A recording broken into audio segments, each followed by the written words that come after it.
South ఇండియాలోనే biggest sorry store మన Varahi silks మన విజయవాడ ఎంజీ రోడ్ లో డిసెంబర్ 4వ తారీఖున ఘన ప్రారంభం. ఏమి నచ్చి మీరు మేడంని ఇష్టపడ్డారో చెప్పండి. క్వాలిటీస్ చాలా ఎక్కువ ఉన్నాయి. అన్ని క్వాలిటీస్ చూసే మేము బేసికల్గా ఫస్ట్ కలిసింది ప్రొఫెషనల్ కాలేజీలో అండి. డెంటల్ కాలేజీలో కలిసాము. మేము ఇద్దరం ఒకే బ్యాచ్లో ఉండేవాళ్ళం. క్లాస్మేట్స్ బ్యాచ్మేట్స్ మేము ఇద్దరం కూడా 86 నుంచి అలా కాలేజీలో ఉన్నప్పటి నుంచి కూడా తను తెలుసు. మేమందరం ఒక 5-6 గ్రూప్ ఉండేవాళ్ళం.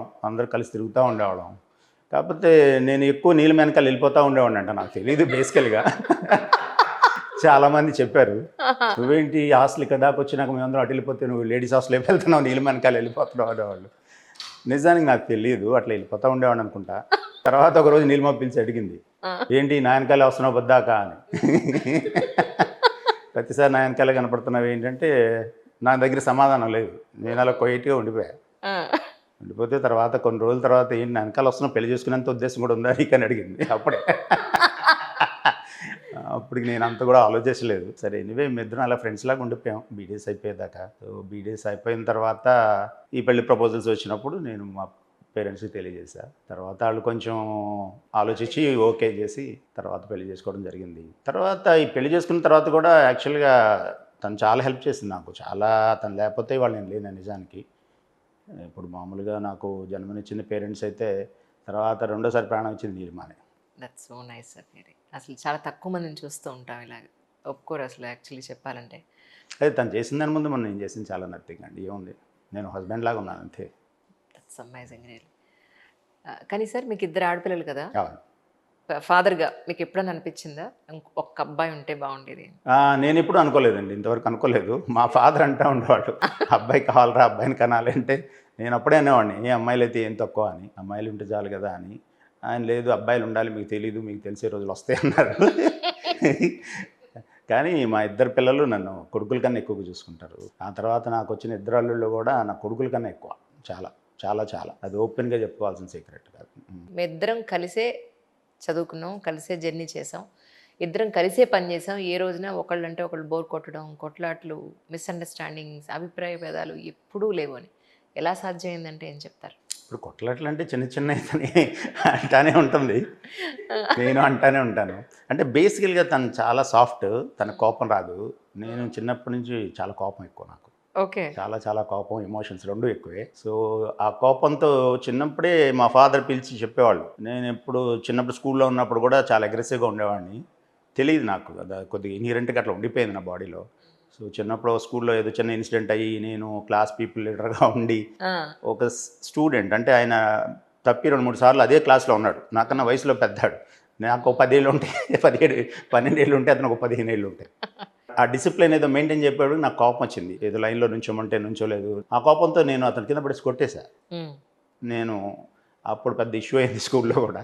కొట్టిన తర్వాత అప్పుడు ప్రిన్సిపల్ పిలిచి మాట్లాడి తప్పెవరిది అని ఆ జడ్జిమెంట్ ఇది చేశారు. ఆ తర్వాత మా ఫాదర్ చెప్పారు, నువ్వు అట్లా కోపంగా ఉంటే నీ కోపమే నీ శత్రువు, నువ్వు ఎంత కోపం ఉన్నా సప్రెస్ చేసుకోవాలి. ఆ రోజు నుంచి నేను సప్రెస్ చేసుకుంటానే ఉంటా.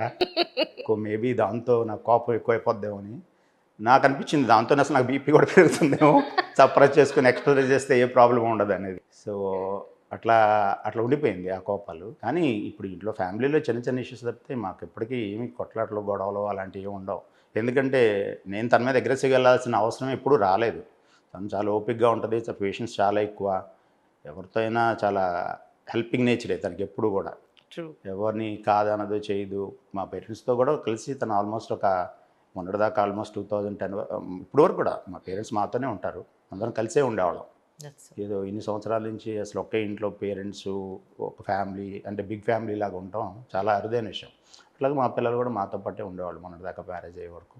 మా చిన్న పాప కూడా మొన్నే 25 years తర్వాత యూఎస్కి వెళ్ళింది. సో ఎప్పుడు కూడా తనంటే నాకు ఎప్పుడూ ప్రేమ అభిమానం. So nice. కానీ మ్యామ్ చూడండి ఆ పోస్టర్ ఇప్పుడు కెమెరా ముందు కూడా లేరు, అయినా కూడా రాజేశ్ అని చూసారు ఎలా కనిపిస్తుందో కదండి. ఎప్పుడు కదా బాడీ లాంగ్వేజ్ కానీ, ఆ స్మైల్ కానీ, పోస్చర్ కానీ, ఎవ్రీథింగ్ ఒక రాజేశం ఉంటుంది ఆవిడలో. ఉంటుంది. నేను చిన్నప్పుడు కాలేజ్ నుంచి చూసాగా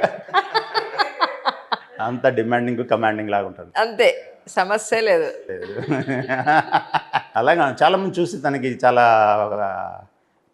కోపిస్ట్ లాగా ఉంటుంది, పొగరు ఎక్కువ, అలా అలాంటి అనుకుంటారు కానీ అసలు ఉండరు అలాగా మాట అలా అనుకునేవాళ్ళు తన పోస్టర్స్ చూసి. చూడ్డానికి అలా అనిపిస్తారు కానీ ఎంటైర్లీ డిఫరెంట్ అండి, వెరీ కామ్. ఎంటైర్లీ డిఫరెంట్ అండి. బయట చూసేదానికేను తనకి ఉన్న నేచర్కి చాలా తేడా. ట్రూ. ఇప్పుడున్న సొసైటీలో అడ్జస్ట్మెంట్ అనేది వైఫ్ అండ్ హస్బెండ్స్ మధ్యలో చాలా కష్టంగా ఉంది. మీ ఇద్దరు అమ్మాయిలకి పెళ్ళిళ్ళు చేసేటప్పుడు వాళ్ళకి ఏదైనా ఒక పాయింట్, ఇంపార్టెంట్ పాయింట్లా, లైఫ్ లెసన్ లాగా మీరు ఏమైనా చెప్పారా? నేను చెప్పేంత ఛాన్స్ కూడా ఉండదండి, నీలిమ ఎక్స్ప్లెయిన్ చేస్తుంది మొత్తం. నా ఫీలింగ్ ఏంటంటే నాకన్నా తను బెటర్గా చెప్పగలదని. నేను ఎక్కువ ఇంటరాక్ట్ అవ్వను, నేను వాళ్ళిద్దరూ నేర్చుకుంటారు, తెలుసుకుంటారు, చేసుకుంటారు అనే కాన్ఫిడెన్స్తో ఉంటా. తను బేసిక్గా చెప్పాల్సిన విషయాలన్నీ తనే చెప్తుంది ఎక్కువ. వాళ్ళు ఏమన్నా నన్ను స్పెసిఫిక్గా అడిగినప్పుడు నేను దానికి ఒకదానికి ఆన్సర్ చేస్తా కానీ 1-2 సార్లు చెప్పాను కొన్ని విషయాలు, ఇలా చదువుకోవాలి, అలా చదువు వరకే. లైఫ్ గురించి నేను ఎప్పుడూ ఎక్కువ ఎక్స్ప్లెయిన్ చేయాలి ఇద్దరికి కూడా. ఎందుకంటే వాళ్ళిద్దరూ ఫస్ట్ నుంచి స్ట్రాంగ్గా చదువుకునేవాళ్ళు, వాళ్ళ మేనర్స్ బాగుంటుంది. ఇప్పటికి ఎవరికి వచ్చిన గెస్ట్లు వచ్చినా మేము లేకపోయినా వాళ్ళు ట్రీట్ చేసే విధానం చాలా గొప్పగా ఉంటుంది. ఇద్దరు బాగా చదువుకున్నారు. పెద్ద పాప డెర్మటాలజీ చేసింది, చిన్న పాప ఇప్పుడు ఇంటర్నల్ మెడిసిన్ చేస్తుంది యూఎస్ఏలో. Okay right. కానీ ప్రజెంట్ యంగ్స్టర్స్ అందరూ కూడా పెళ్ళంటే భయపడుతున్నారు సార్. పిల్లలిద్దరూ చాలా చక్కగా మ్యారేజ్ చేసుకుని హ్యాపీగా ఉన్నారు వాళ్ళు. అంటే ఇది బ్రాటప్లో ఉందా, లేకపోతే థాట్ ప్రాసెస్ అనేది ఏ విధంగా మాకు అసలు ఈ పెళ్ళొద్దు అన్న సిచ్యువేషన్కి యూత్ వస్తున్నారంటారు మీ ఉద్దేశ ప్రకారం? పెళ్ళి వద్దు అనుకోవటం తప్పండి, పెళ్ళి వద్దు అనుకోవటమే పెద్ద తప్పు అసలు. అంటే ఇప్పుడున్న ప్రజెంట్ సిచ్యువేషన్స్లో ఆ కండిషన్స్ బట్టి, అంటే ఆ సిచ్యువేషన్స్ అలా ఉన్నాయి. ఇప్పుడు ప్రతి ఒక్కళ్ళు ఆ జాబ్ టెన్షన్లో ఉంటున్నారు, ట్రావెల్ ప్రాబ్లమ్స్ ఎక్కువ ఫేస్ చేస్తూ ఉన్నారు. వీళ్ళిద్దరికీ ఎప్పుడైతే కంపాటబిలిటీ లేకుండా పోతుందో వైఫ్ అండ్ హస్బెండ్ అనే పదాల మీద లేనప్పుడు అవన్నీ సక్సెస్ అవ్వట్లా. దాంతో చాలామంది ఈ డైవర్స్ కేసులు ఎక్కువైపోతున్నాయి. అంటే ఇద్దరు వర్కింగ్లోనే ఉంటున్నారు, ఇద్దరు నాకు తెలిసి ఒకే ప్లేస్లో వర్కింగ్ ఉన్నప్పుడు ఆ ప్రాబ్లం ఉండదు. డిఫరెంట్ ప్లేసెస్లో వర్కింగ్లో ఉన్నప్పుడే చాలా వరకు ఈ ప్రాబ్లమ్స్ ఫేస్ చేస్తూ ఉంటారు. ఒకే చోట ఉంటే ఒకళ్ళ గురించి ఇద్దరికి తెలిసిపోతుంది. నేను ఇదే ప్రశ్న మ్యామ్ని అడిగాను. ఇద్దరు ఒక ఉద్యోగం అయితే ఇద్దరు కొట్టుకుని చేస్తూ ఉంటారు, అభిప్రాయ భేదాలు ఎక్కువ వస్తాయి, కీచులాట్లు ఎక్కువ ఉంటాయి అని అనుకుంటారు. ఎంతవరకు నిజమని అడిగా మ్యామ్ని. మీలానే చెప్పారు మ్యామ్ కూడా. నాకు అది చాలా ఆశ్చర్యంగా ఉంది. ఇద్దరు ఒక చోట ఉంటే గొడవలు ఉండవండి, అసలు ఉండవు. అంటే అక్కడ ప్రొఫెషనల్ ఈగో ఉండకూడదు. ఆ ప్రొఫెషనల్ ఈగో లేని వాళ్ళకి, ఆ కంపాటబిలిటీ ఉన్న వాళ్ళకి ఎప్పుడూ లైఫ్ సక్సెస్ఫుల్గా ఉంటుంది. అంత మెచ్యూరిటీ ఉండాలి కూడా. వస్తుందండి, ఆటోమేటిక్గా వస్తుంది. అది లేదు అంటే మీరు అన్నప్పుడు చిన్నప్పుడు బ్రాటప్లో కొంచెం వాళ్ళు ఫేస్ చేసిన ప్రాబ్లమ్స్ ఏంటో ఉండుంటాయి.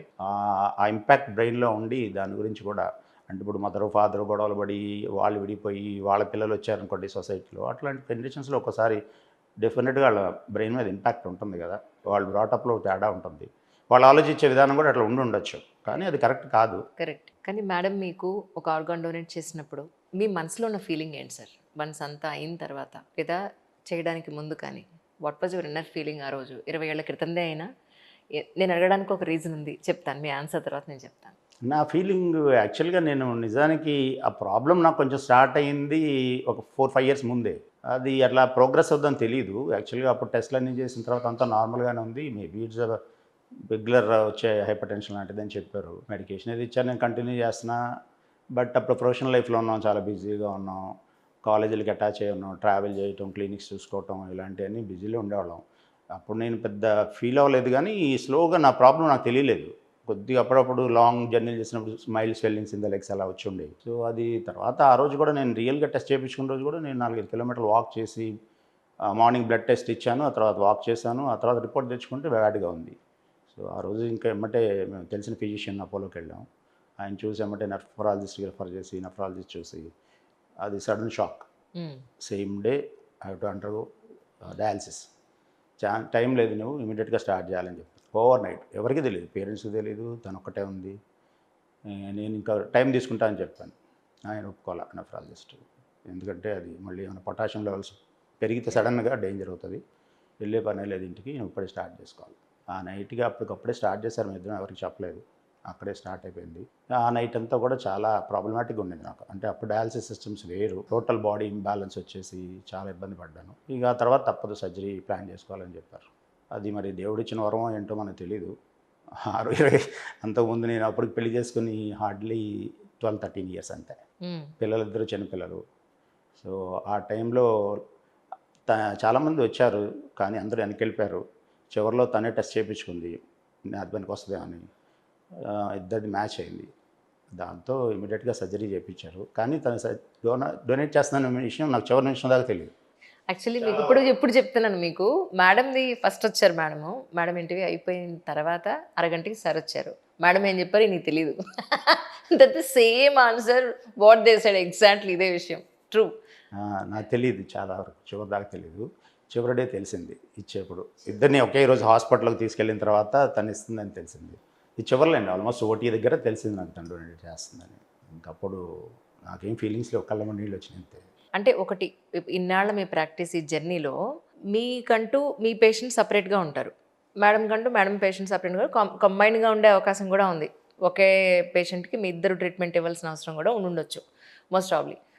ఎప్పుడైనా అంటే ఇద్దరు ఒకే చోట ఉన్నారు కాబట్టి మిమ్మల్ని అడగలేదు నేను ఈ ప్రశ్న. యాక్చువల్లీ అమ్మాయిలు మీ దగ్గర అమ్మాయిలు ఎవరైనా వచ్చినప్పుడు ఏంటి ఇంత క్లోజ్గా ఎందుకు బిహేవ్ చేస్తున్నామని మేడం కానీ లేదు వాళ్ళతో ఎందుకు క్లోజ్గా మీరు అనడం కానీ నిజంగా అసలు ఎప్పుడు అవ్వలేదు సార్? సీరియస్లీ అస్సలు లేదు, ఇంతవరకు లేదు, అస్సలు లేదు, ఇంతవరకు అసలు అట్లా జరగదు. That's so nice.